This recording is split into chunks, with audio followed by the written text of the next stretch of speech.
Разом с братами, мужно веками мы боронили родный порог.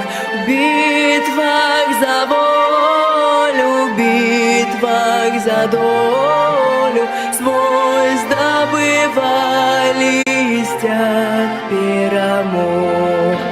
Славься земли нашей светлое имя, слався народов братерский союз. Наша любимая Мать родима, вечно живи и квитней Беларусь.